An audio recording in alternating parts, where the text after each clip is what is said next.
পদত্যাগের ব্যাপারে দাবি উঠেছে। আমরা তাদেরকে অনুরোধ করব, আপনারা পদত্যাগ নয় বরঞ্চ দায়িত্ব পালনের যোগ্য, এটাও আপনারা প্রমাণ করুন। যদি প্রমাণ করতে ব্যর্থ হন, মনে রাখবেন 5 আগস্ট বারবার ফিরে আসবে। কিন্তু এটা আমাদের কামনা নয়। কেন বারবার এই জাতির জীবন দিবে? কেন রক্তের হুলি খেলা হবে? আমাদের কামনা হচ্ছে আগামীর একটি ঐক্যবদ্ধ, মানবিক, দুর্নীতিমুক্ত বাংলাদেশ, যেই বাংলাদেশ হবে তারুণ্যের বাংলাদেশ। যেই তরুণরা বিজয় এনে দিয়েছে, আমরা এই বাংলাদেশ তাদের হাতে তুলে দিতে চাই। এই জন্যই আজকে তরুণরা টার্গেট, এর জন্যই আজকে বিপ্লবীরা টার্গেট। আমরা ওই সমস্ত দুষ্কৃতিকারীদেরকে বলতে চাই, এইভাবে কাপুরুষোচিত হামলা করে 2-1 মানুষকে দুনিয়া থেকে উঠায় দেওয়ার যে ষড়যন্ত্র তোমরা করছো জাতিকে ভয় দেখানোর, তোমাদের প্রত্যেকটি বুলেটের আঘাত এই জাতিকে নতুন করে জীবন দিবে ইনশাআল্লাহ। অতএব সাবধান। যদি ভালো হয়ে যাও ভালো, যদি ভালো না হও তাহলে এই জাতি তার প্রয়োজনীয় পাওনা সকলের কাছ থেকে আদায় করে ছাড়বে। প্রিয় দেশবাসী, আমরা অতীত নিয়ে পড়ে থাকতে চাই না। এটি একটি গতিশীল জাতির পরিচয় কখনো বহন করে না। আমরা আমাদের প্রিয় জাতিকে বিভক্ত দেখতে চাই না। আমরা একটা ঐক্যবদ্ধ জাতি দেখতে চাই।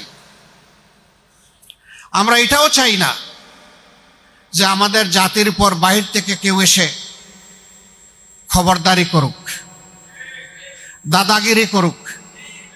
এইটা আমরা বরদাস্ত করব না। 54 বছর আমাদের ভাগ্য চূড়াবালিতে হারিয়ে গিয়েছিল।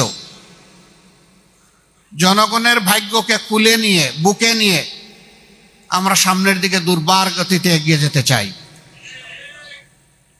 আমরা ইতিমধ্যেই ঘোষণা করেছি, বিভক্তি নয় ঐক্য, হিংসা নয় ভালোবাসা, দুর্নীতি নয় স্বচ্ছতা এবং দায়বদ্ধতা, অবিচার নয় সকলের জন্য সুবিচার,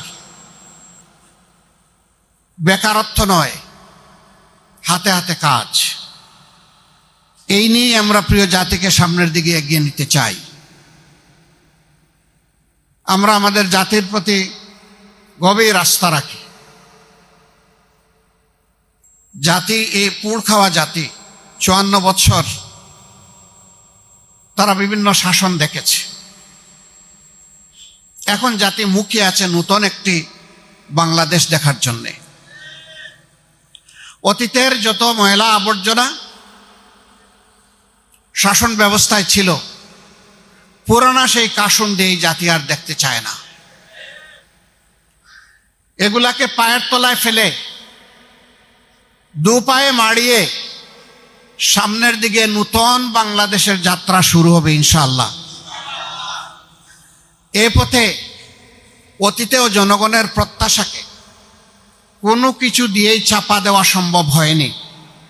আগামীতেও গড়ে ভাইরে যেখানে যে ষড়যন্ত্র করা হবে, সেই ষড়যন্ত্র মোকাবেলা করেই ইনশাআল্লাহ প্রিয় জাতি তাদের মঞ্জিলে মাকসুদে পৌঁছে যাবে। এখানে আমরা কারো সাথে কোনো ধরনের আপোষ করব না। বাংলাদেশ জামাতে ইসলামীর অন্যায়ের সাথে আপোষ করার কোনো অতীত ইতিহাস নেই।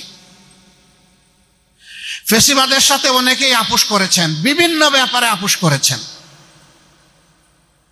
জামাতকে আপোষ করার জন্য দফায় দফায় চাপ দেওয়া হয়েছে, অনুরোধ করা হয়েছে, আহ্বান জানানো হয়েছে, ষড়যন্ত্র করা হয়েছে। আমাদের সম্মানিত নেতৃবৃন্দ হাসতে হাসতে জীবন দিয়েছেন, কিন্তু আপোষের প্রস্তাবনাকে তারা ঘৃণা ভরে প্রত্যাখ্যান করেছেন। আমরা কোনো অন্যায়ের সাথে আপোষ করব না। তবে যেখানেই আমরা কল্যাণের সন্ধান পাব, যার কাছেই পাব তাকে আমরা জড়িয়ে ধরব। আজ জাতি বৃহত্তর অক্ষের দিকে আগাচ্ছে। গরম ভাতে বিড়াল খুশি হয় না, কারণ বিড়ালের মুখ পুড়ে। জাতি যখন একটা স্বচ্ছ দুর্নীতিমুক্ত সমাজ দেখার জন্য মুখিয়ে আছে, তখন জাতিকে ভয় ভীতি সৃষ্টি করে বিভিন্ন ধরনের অপপ্রচারের মাধ্যমে সমাজে বিভেদ রেখা টেনে যারা ফ্যাসিবাদী ছিলেন তাদেরকে নূতনভাবে তোয়াজ করে আবার বাংলাদেশকে একদল উঠে পড়ে লেগেছেন। তারা সেই পুরানা পচা আমলে ফিরিয়ে নিতে চান। আপনারা চিহ্নিত হয়ে গিয়েছেন। আপনারা এতদিন বর্ণচূড়া ছিলেন, এখন আপনাদের রূপ প্রকাশ পেয়েছে। আমরা আপনাদেরকে বলবো, নিজেদেরকে সংশোধন করুন, অনুতপ্ত হন, ক্ষমা চান এবং এই অপকর্ম থেকে বিরত থাকুন। যদি না থাকেন, জাতি আপনাদেরকে ক্ষমা করবে না। সম্মানিত বন্ধুগণ, আমরা জানি না আগামী দিন আল্লাহ তাআলা এই বাংলাদেশ জাতির দায়িত্ব কার হাতে তুলে দেবেন, কারণ আল্লাহ নিজেই ঘোষণা করেছেন, কুলিল্লাহুম্মা মালিকাল মুলক তুতিল মুলকা মান তাশা।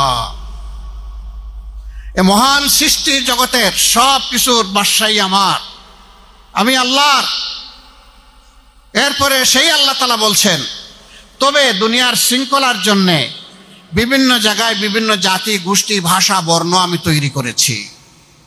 ওই জায়গাগুলোতে আমি ছোট ছোট মুলুকিয়ত দিয়ে থাকি, কর্তৃত্ব দিয়ে থাকি, শাসন ক্ষমতা দিয়ে থাকি। আমি দেই মানুষের কল্যাণের জন্য দেই, সমাজের শৃঙ্খলার জন্য দেই, শান্তির জন্য দেই।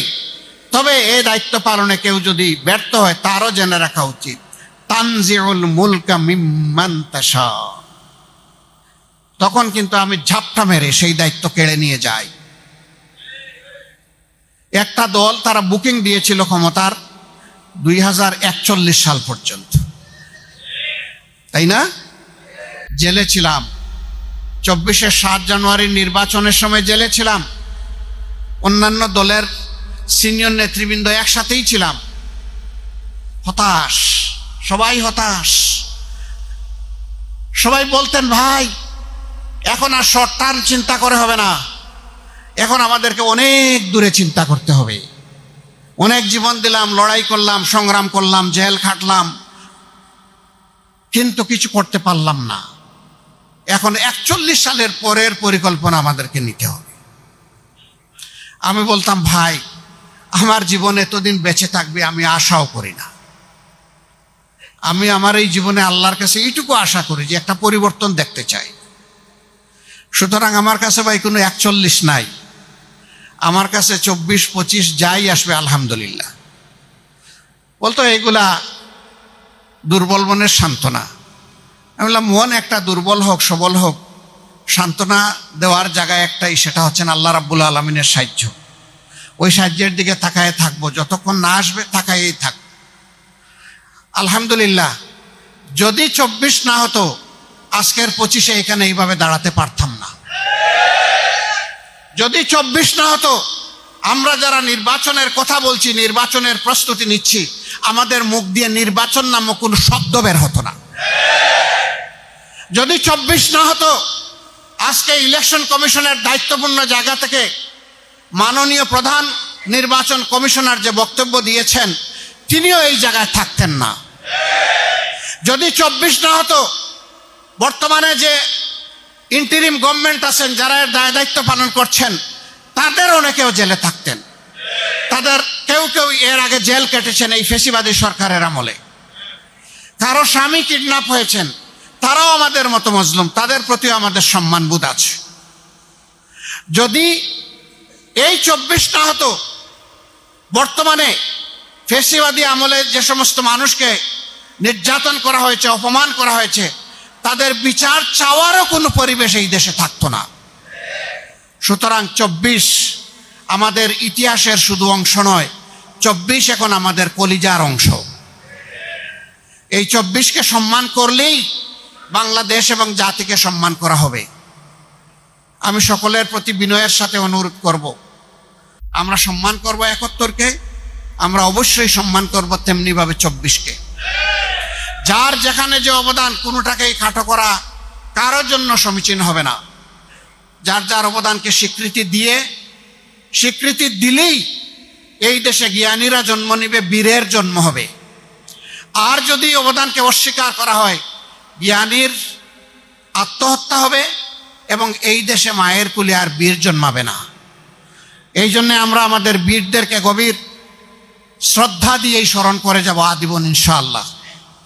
24-এর বিপ্লবে নেতৃত্ব যারা দিয়েছে, অংশগ্রহণ যারা করেছে, আরেকবার আমি তাদের প্রতি সমস্ত হৃদয় কলিজা উজাড় করে আমি শ্রদ্ধা জানাচ্ছি।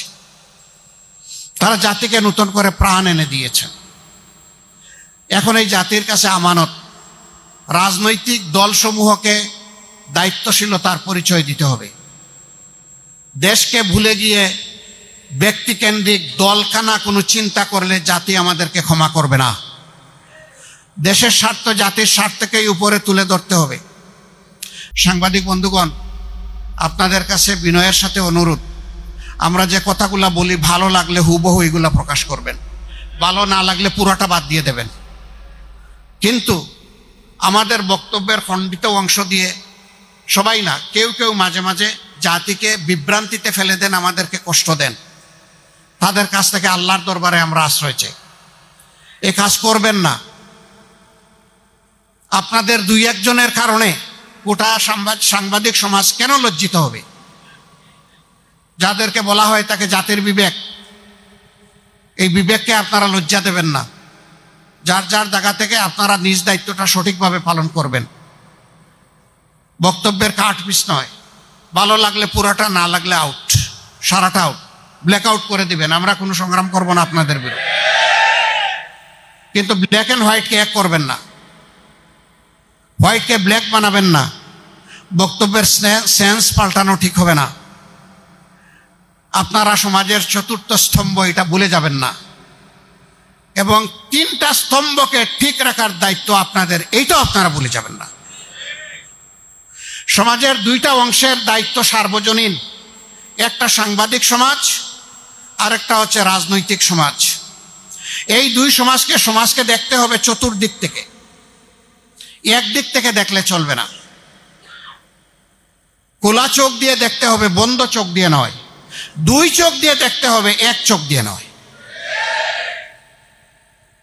যাতে ইনসাফ কায়েম হয়। যারা এই মহৎ কাজে জীবন বাজি রেখে লড়াই করে যাচ্ছেন, নিঃসন্দেহে আপনাদের এই জব, আপনাদের এই কাজ খুবই চ্যালেঞ্জিং।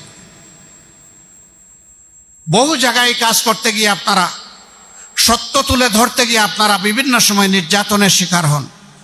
আপনাদের জীবনও গিয়েছে দফায় দফায়। আমরা আপনাদের প্রতি গভীর শ্রদ্ধাশীল। আমরা আমাদের পক্ষ থেকে আপনাদেরকে নিশ্চয়তা দিচ্ছি, আশ্বাস নয়। আপনাদের সঙ্গত, ন্যায়সঙ্গত, সত্য নির্ভর সকল কাজে আমাদের সম্পূর্ণ সহযোগিতা পাবেন। সেই কাজটা যদি আমাদের বিপক্ষেও চলে যায়, তবু আমাদের সমর্থন পাবেন। কিন্তু কাজটা ন্যায়সঙ্গত, সত্য নির্ভর হতে হবে, মিথ্যা নির্ভর নয়। আমরা আপনাদের কাছ থেকে সমালোচনাও চাই। পত্রিকার 2টা পার্ট, একটা হচ্ছে নিউজ, আর একটা হচ্ছে ভিউজ। নিউজে যা আছে তাই বলতে হবে, ভিউজে আপনি যা চান সেইটা বলবেন, মন খুলে বলবেন। এটা নেওয়া না নেওয়ার দায়িত্ব আমার, কিন্তু আপনার বলার অধিকার আছে। আপনার কণ্ঠ কেউ রুদ্ধ করবে না। আমরা সংবাদপত্র তাজা হয়ে, জীবন্ত হয়ে থাকুক আমরা চাই।